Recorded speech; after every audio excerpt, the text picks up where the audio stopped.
Welcome to Tune My Heart. Yes, that's Toon as in cartoon. Because in this podcast, we'll be taking a closer look at popular animated movies through a Christian lens, in search of faith-relevant themes and traces of eternal truth. I'm your host, Tracy Harold. And just a disclaimer, I'm not a Bible scholar, nor am I a film scholar. I'm just an animation fan who loves Jesus, and who wants to explore how the themes and ideas presented in some of my favorite films might resonate with the Christian faith and help remind us of what we believe, in sometimes surprising ways.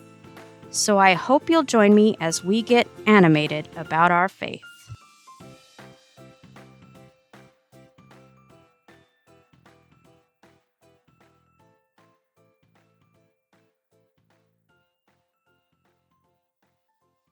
Hi, Darcy.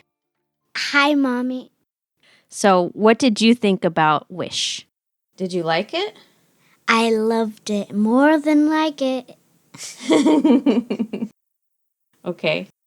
What was your favorite part? My favorite part is when they did a song like this. This is the thanks I get. Do, do, do, do, do, do, do. You like the bad guys song? Yeah. The villain song? Yeah. King Magnifico? Yes. Yeah, that's a good song, huh? It's a fun song. Mm-hmm. And who's your favorite character? My favorite character is King Magnifico. King Magnifico? He's funny. I thought your favorite character was the star. I'm kidding. It's the star. What do you like about the star? That it grants wishes. Anything else that you want to tell us about the movie? It's just really cool. And I loved it so much. Is it your favorite movie that you've seen all year? According to my brain, yes. Okay. So that's a yes. All right. Thank you, Darcy.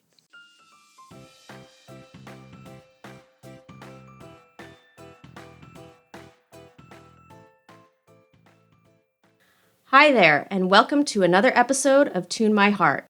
At the end of my last episode, I mentioned that I wanted to start doing some shorter episodes in between the longer ones in order to get more content out there and hopefully not go so long between episodes. So this is one of those types of new shorter episodes that I'm going to be doing, and I'm calling it First Impressions, which is kind of exactly what it sounds like. It'll be Darcy and I giving our first impressions on an animated film that we have seen recently and just sharing our quick thoughts on it. So it's not going to be as in-depth as the longer episodes, but I'll kind of give you my thoughts, tell you if I like the movie, tell you if there's anything concerning about it, and hopefully that will be helpful to you as you are trying to decide what to watch with your family on movie night. So, our first impressions is on Wish, in case it wasn't obvious. Now, I know I am late to the party when it comes to sharing my opinion on Wish. By now, you've probably heard a lot of things about this movie, and a lot of them are not so great. The critics haven't been very kind to this movie, and audiences didn't really show up for it either, which is understandable. Nowadays, when we can just wait until something comes out on Disney Plus, I can definitely understand why a lot of people will stay home and skip out on the expense of going to the movies with their family, especially when a film isn't getting that great of reviews. But maybe you're wondering now, is the movie really that bad? If you're one of those people who hasn't seen it yet, and you're wondering, is it worth your time to watch it even when it is free-ish, with your Disney Plus fee to watch? And so my answer personally to you would be, give it a shot. So as you heard from Darcy at the top there, she really loved this movie. Ever since we saw it, she has been asking me probably every few days, when is Wish going to come out on Disney Plus? Because she is dying to watch it again. Of course, Darcy is 8, so she's not the most discerning film watcher. So what did I, the adult, think of it? The truth is, I enjoyed it. And I say that while acknowledging that a lot of the criticisms that I've seen of it are valid. I don't disagree with them, although some of them are maybe a little bit overblown. The story and the characters could have used a little bit more development. The Easter egg references to other Disney movies, to me, they started out fun and kind of subtle. But by the end of the movie, it did start to feel like they were just kind of hitting me over the head with those references and that they were kind of overshadowing the movie itself with all of these references to other movies. That said, stay through the end credits because there is one final Easter egg that we personally really enjoyed, and I think it puts a nice little bow on everything. So, Wish is not a perfect movie. And, it's not going on my top 10 list of animated movies or Disney movies or anything like that. But in spite of its shortcomings, I did still like it. And it made me think, which we'll get into a little bit later. And my husband actually enjoyed it a lot too. And he's not always that enthusiastic about watching animated movies like Darcy and I are. In addition to that, the audience that we were watching it with, they all seemed to be having a good time watching it. Granted, this was actually a special Disney fan event screening, so these were all people who wanted to be there. But for instance, there was one moment in the movie, and I won't spoil it with any details, but it brought audible cheers from the audience when it happened. So let's talk first about what Wish really gets right. And for me, that's the villain, King Magnifico, played by Chris Pine. And I think even most of those who didn't care much for this movie agreed that he was the best part of it. It was nice to get a fun, kind of over-the-top traditional Disney villain again. And his villain song is a lot of fun, as Darcy mentioned. She loves to listen to that song. I think some people were a little disappointed in the song because it's kind of a poppy, boppy number instead of something darker along the lines of some of the best classic Disney villain songs like Be Prepared and Poor Unfortunate Souls. This one's really more along the lines of Gaston, where it's really all about the villain's ego. But like I said, it's a really fun song.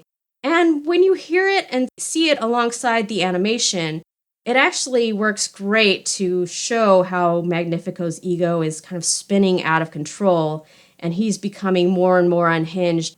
And Chris Pine can really sing. I was impressed. Probably my favorite song is the other one that he sings in, along with Ariana DeBose as the main character Asha. And that song is called At All Costs.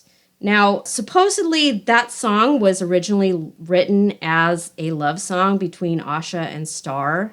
In one iteration of the film, Star was going to turn into like a star boy instead of just a little cute star character. And they were going to have a love story.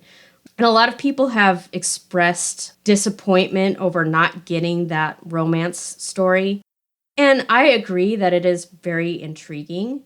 But looking at the movie that we did get instead of what might have been, I actually really love how the song ended up being used instead. It still sounds like a love song, but it's a duet between the villain and the hero, and they're singing to the wishes. Part of what I like about it is that it's very unique. I can't think of another duet between the protagonist and the antagonist in a Disney movie.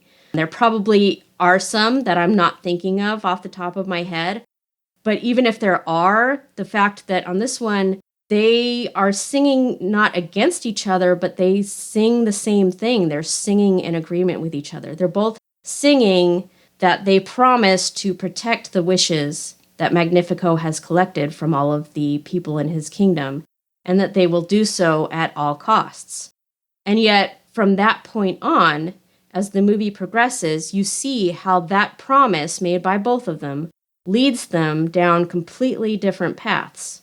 For Magnifico, protecting the wishes means keeping them to himself and keeping them under his control, and him being the one to decide which ones will be granted and which won't.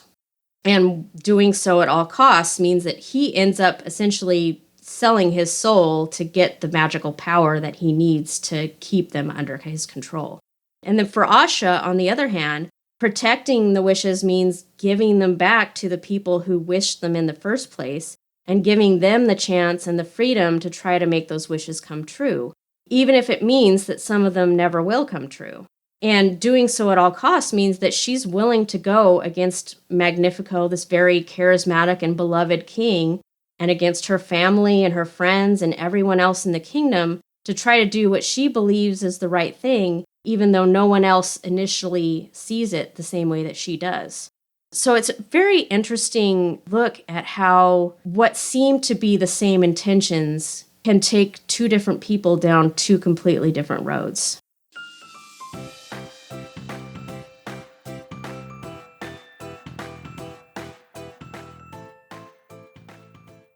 Now, even though most have praised Magnifico as a highlight of the movie, I have still seen some criticism of him as a villain.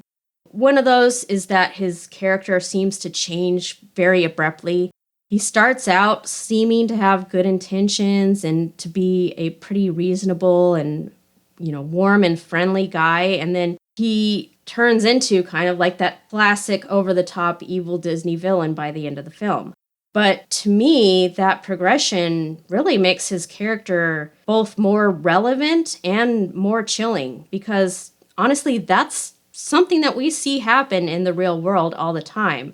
A very charismatic, beloved leader who maybe even starts out with genuine good intentions, but over time becomes enamored with his own prestige and power. And he can seem very friendly and wise and good as long as things are going his way. But the moment that someone questions or challenges him in any way, he turns, and he turns into something very different. And we see that in examples in the world today, and we see examples like that throughout history, including in the Bible. For me, the first example that comes to mind is King Saul, who, I think started out with good intentions, wanted to be a good king and follow God, but you know the story. Another criticism that I've heard that I don't really agree with is that the people in the kingdom don't really seem to feel oppressed by Magnifico, so he can't really be that bad. But you can be oppressed and not know it, and that's kind of one of the points of the movie. And honestly, another aspect that makes Magnifico a more chilling villain to me. Again, often in the real world, the bad guys are not the ones who seem like the bad guys. They seem like nice, charismatic, lovable people. And we can be taken in by that. And the people of Magnifico's kingdom are taken in by that. They don't realize what they've given up by giving their wishes to him. And that's partly because once they've given those wishes to him, they don't remember what they are. They've basically forgotten what is an essential part of themselves. They become complacent and they're willing to give up the liberty to pursue their own dreams for the safety of never having to risk those dreams being shattered, and the small chance that someday Magnifico might magically grant their wishes and make them come true without any effort on their part. Their loyalty and admiration of Magnifico is misplaced, and initially Asha is the only one willing to see it and stand up against it.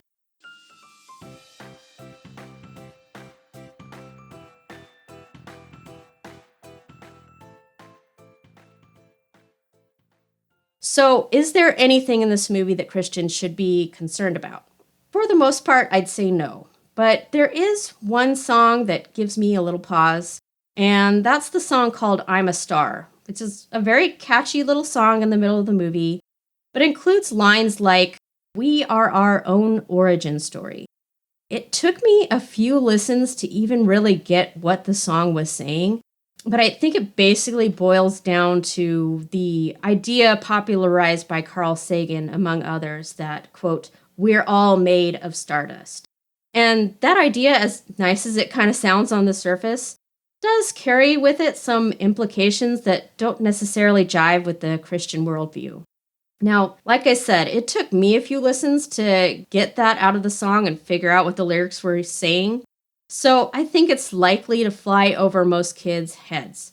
But of course, if you're watching it on streaming, you always have the option to just skip over it. And trust me, that song has little to no relevance to anything else in the movie, so you really won't miss it. But that said, I'd say go ahead and watch it and use it as an opportunity for discussion with your kids instead. There are lots of questions in the lyrics, and you can talk about what the real answers to those questions are, starting with the very first line, which says, "Have you ever wondered why you look up at the sky for answers?" You can ask your kids, are we our own origin story, like the song says? You can talk about the fact that we may not be made out of stardust, but we are made by the same creator who made the stars. And the Bible does say that he formed Adam from the dust. So there are kernels of truth in there that you can draw out while teaching them to discern what maybe is not true in there.